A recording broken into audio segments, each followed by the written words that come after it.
When people first study security, they often imagine threats arriving through networks, passwords, and software flaws, and they naturally focus on what happens on screens. Physical security can feel secondary until you realize that nearly every digital control depends on physical reality. Servers sit in rooms, cables run through walls, badges open doors, and fires and floods do not care how strong your encryption is. A security architecture that ignores physical security is like designing a bank vault while leaving the building's doors unlocked and the sprinkler system broken. The goal in physical security architecture is not to build a fortress, but to define requirements that make assets harder to steal, sabotage, or accidentally damage while still allowing people to do their jobs safely and reliably.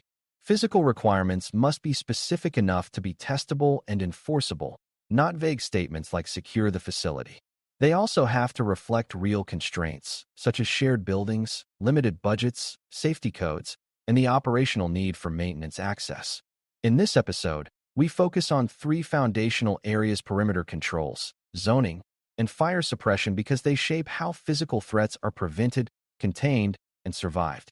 Before we continue, a quick note. This audio course is a companion to our course companion books. The first book is about the exam and provides detailed information on how to pass it best. The second book is a Kindle-only ebook that contains 1,000 flashcards that can be used on your mobile device or Kindle. Check them both out at cyberauthor.me in the Bare Metal Study Guide series. A clear physical security architecture begins with understanding what you are protecting and why that protection matters to the system's mission.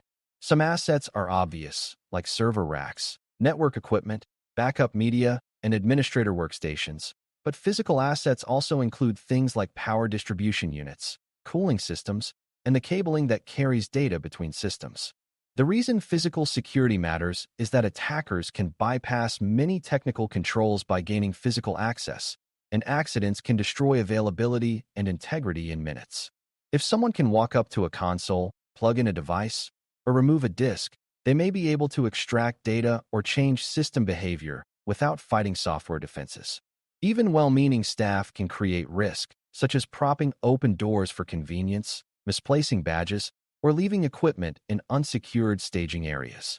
A good architecture, therefore, begins with a simple classification of areas and assets by impact, such as what would happen if the asset was stolen, modified, or taken offline. That classification guides how strict the perimeter needs to be, how zones are separated, and how fire protection is designed. Perimeter controls are the first layer of physical defense, and their architectural purpose is to establish a boundary where access is intentionally granted rather than casually obtained. The perimeter can be the outer property line, the building entrance, a floor within a building, or the doors to a dedicated data room, depending on the environment. The key is that a perimeter is not just a wall. It is a set of requirements for how people and vehicles approach, enter, and move through controlled space. Requirements might include lighting adequate to deter and detect intrusion, barriers that guide movement to monitored entry points, and controlled doors that cannot be easily forced or left open unnoticed. A perimeter also requires a defined entry process, including how visitors are received, verified, and escorted, because unescorted visitors are a common path to accidental or intentional access. Another important element is monitoring, such as using closed-circuit television, CCTV, coverage at entry points and critical corridors, not for drama but for deterrence, investigation, and accountability. Strong perimeter requirements create a predictable funnel for access, which makes both prevention and response more realistic. Perimeter control requirements should also define how identities are verified and how access decisions are enforced, because physical entry should not be based on casual recognition or shared secrets. Badge systems, biometrics, guard procedures, and sign-in processes can all play a role, but the architectural focus is on outcomes. Only authorized individuals can enter, authorization is specific to role and need, and access events can be reviewed later when questions arise. A common beginner misunderstanding is thinking that any locked door is enough, when in reality a locked door without monitoring and without control over keys or badges often becomes a weak barrier. Requirements should specify how lost credentials are handled, how quickly access can be revoked, and how privileges are granted for temporary needs like repairs or audits.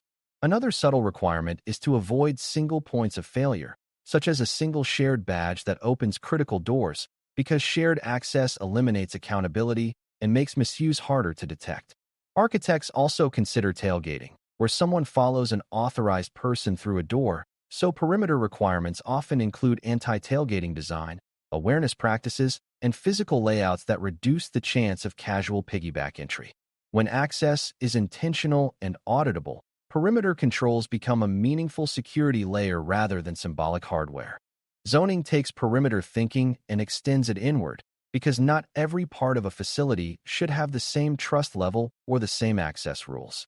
A zone is a defined physical area with consistent security requirements, such as a public lobby, an office work area, an operations center, a wiring closet, or a data center floor.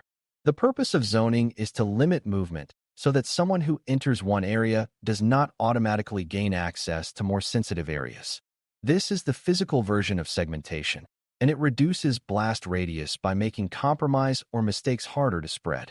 Requirements for zoning often include layered barriers, such as a locked data room inside a controlled building and locked racks inside the data room, because each layer adds friction and increases detection opportunities. Zoning also helps with safety by limiting who can interact with hazardous equipment and by keeping high-risk activities, like electrical work, in controlled spaces. For beginners, it helps to see zones as a way to manage trust and risk, not as an expression of paranoia. When zones are defined clearly, access decisions become simpler, and it becomes easier to prove that sensitive assets are protected by design. Effective zoning requirements also depend on clearly defined access roles and on the principle of least privilege, because physical access is a powerful permission that should be granted sparingly. Not everyone who works in an organization needs access to network closets, and not everyone who needs access to network closets needs access to server consoles or backup safes. Requirements should specify which roles can enter which zones, what justification is required for exceptions, and how those exceptions are time-limited and reviewed. Another important element is the separation of duties in physical terms, such as separating areas where sensitive media is stored from areas where general equipment is staged, so that routine activities do not create opportunities for theft or accidental exposure. Zoning can also support operational reliability by reducing interference, such as preventing non-operations staff from entering areas where a small mistake could disrupt power or cooling. A common failure mode is creating zones on paper but leaving doors unlocked for convenience. So architectural requirements should include measures that encourage compliance, like designing workflows that do not require frequent door propping and ensuring that authorized access is convenient enough that people do not invent unsafe shortcuts. The goal is a layout that naturally supports secure behavior. Physical zoning should also account for the pathways that connect zones, because corridors, stairwells, elevators, loading docks, and service entrances are often where boundaries become blurry. A strong architecture considers how equipment is delivered, how contractors enter, and how maintenance personnel move, because these are legitimate needs that can be exploited if not managed. Requirements might specify that deliveries to sensitive zones occur only through controlled receiving areas, that packages are inspected or tracked before entering restricted zones, and that loading docks have their own controls rather than being treated as casual backdoors.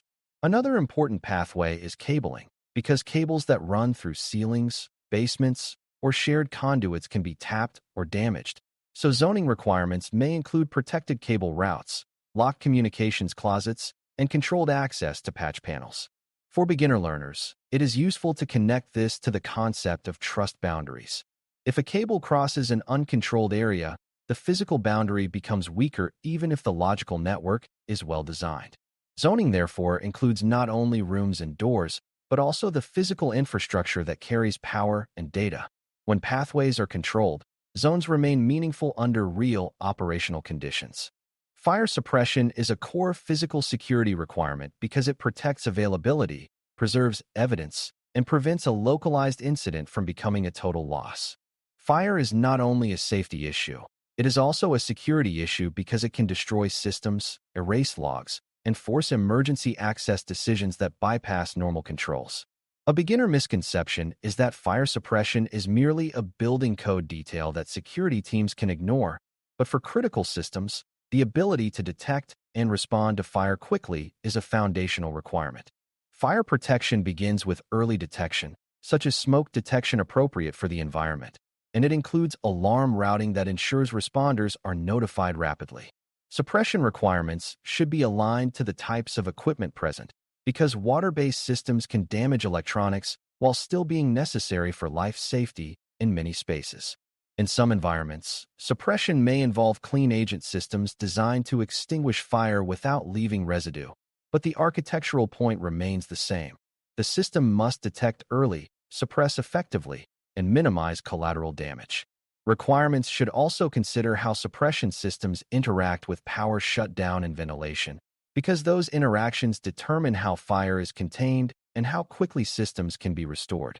Fire suppression requirements must be designed with both safety and continuity in mind, because the priority is always protecting people first while still protecting critical operations as much as possible. A good architecture defines how emergency egress is maintained even in restricted zones, ensuring that strong access controls do not trap people or create dangerous exits. It also defines how alarms and suppression events are logged and reviewed, because those events may later be relevant to investigations or to confirming that systems behaved as intended. Another important aspect is preventing false discharge or accidental activation, because a mistaken suppression event can cause severe downtime and equipment damage, which is an availability impact. Requirements may include regular inspection and testing, clear maintenance procedures, and controls that prevent unauthorized tampering with fire systems.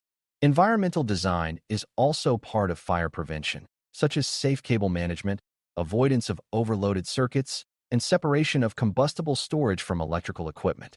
This is where physical security and safety overlap deeply.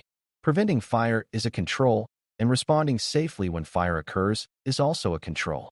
When fire requirements are explicit, the architecture acknowledges that resilience includes surviving physical disasters, not only cyber incidents. Perimeter controls, zoning, and fire suppression also tie closely to environmental controls like power and cooling, because physical conditions can create outages that look like cyber attacks and can also create opportunities for real attackers. Data rooms and sensitive equipment often depend on stable power and appropriate temperature and humidity, so physical requirements should include protections against power loss, power surges, and overheating. While this episode focuses on fire suppression, it is important to recognize that many fire incidents begin with electrical faults or overheating, so requirements for safe power distribution and safe cooling are preventive security measures. If you mention heating, ventilation, and air conditioning, HVAC, in this context, the point is not comfort. It is maintaining safe operating conditions and preventing equipment failure that can cascade into loss of service. Requirements might specify redundant power paths for critical systems, controlled access to power panels, and monitoring of environmental conditions so anomalies are detected early. From an architectural perspective, these controls reduce availability risk and reduce the chance that emergency maintenance creates rushed, insecure access decisions. When environmental stability is treated as part of security, the design becomes more realistic about what keeps systems trustworthy. Physical security requirements also need to include monitoring and response expectations, because controls without detection often become weak over time as habits drift. Monitoring includes more than cameras. It includes door access logs, alarms on forced entry, sensors for unauthorized opening of racks, and procedures for responding when something unusual is detected. Requirements should specify that critical zones have auditable access records and that those records are reviewed at an appropriate cadence, because recording without review is a common failure pattern. Response requirements should define what happens when a door is forced, a badge is used at an unusual time, or an alarm triggers in a sensitive area, including who is notified and how quickly. This matters because physical incidents unfold in real time, and delay can turn a small intrusion into a major loss. Another important requirement is protection of the monitoring systems themselves, because if someone can disable cameras or tamper with access logs, the system loses accountability. For beginners, it helps to see monitoring as the bridge between prevention and proof. It helps deter, it helps detect, and it helps reconstruct events when something goes wrong. A well-architected physical monitoring plan supports both safety response and security investigation. A subtle but critical part of physical security architecture is designing requirements that people can follow without constant friction, because human behavior under pressure will always influence outcomes. If entering a restricted zone requires complicated steps every time, people may prop doors, share badges, or bypass controls, which undermines both security and safety. Requirements should therefore consider workflow, such as providing safe and controlled ways for authorized staff to bring equipment in and out, perform maintenance, and respond to emergencies. Visitor management is a classic example. If visitor processes are unclear, staff may improvise, leading to unescorted access or lost accountability. Requirements can specify escort rules, visitor identification verification, and defined waiting areas that prevent visitors from wandering. Another aspect is training and signage, not as a compliance checkbox, but as a practical way to communicate zone rules and emergency procedures so mistakes are less likely. For beginners, it is important to understand that physical security is socio-technical. It combines barriers, processes, and people. Good requirements make the secure path the easy path and make unsafe shortcuts both harder and less tempting. Physical security requirements also intersect with incident response and continuity planning, because physical events often force rapid decisions that can weaken controls if the architecture has not anticipated them. For example, during a fire alarm, doors may unlock for safe egress, and responders may enter restricted zones, which is appropriate for safety but can complicate accountability. Requirements should anticipate these conditions by defining how access is logged during emergencies and how sensitive assets are protected when normal controls are relaxed. Similarly, after a fire suppression event, recovery may involve moving equipment, restoring services, and assessing damage, and those activities must be controlled so that evidence is not lost and new exposures are not created. Backup media handling becomes especially important here, because backups may be stored off-site or in protected safes, and requirements should define how they are accessed during emergencies without creating opportunities for theft.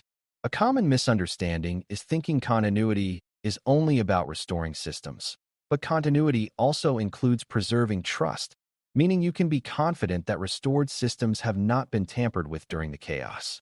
Physical requirements that include emergency behavior make the overall security posture more resilient. Finally, a strong architecture ties physical security requirements back to risk, validation, and accountability, so they are not treated as vague facilities concerns that nobody owns. Requirements should be testable, such as verifying that only authorized roles can enter specific zones, that access logs exist and are retained, that camera coverage includes critical entry points, and that fire suppression systems are inspected and functional. They should also define ownership, meaning who is responsible for maintaining the perimeter, managing zone access, and ensuring suppression systems meet requirements. Because shared responsibility, without clarity, often becomes no responsibility. It is also important to document assumptions, such as whether a building has controlled reception, whether a data room is shared with other tenants, or whether certain zones are managed by third parties, because these assumptions affect what controls are realistic. For beginners, it is valuable to see that physical security is not an add-on. It is part of the architecture's trust model and resilience story. When perimeter controls, zoning, and fire suppression are defined clearly and validated regularly, they reduce the chance that a physical event becomes a total security failure. That is the real point of architecting physical security requirements, making sure the system's digital promises are not defeated by the physical world. Thanks for listening. For more audio courses, daily newsletters, and more, please visit baremetalcyber.com.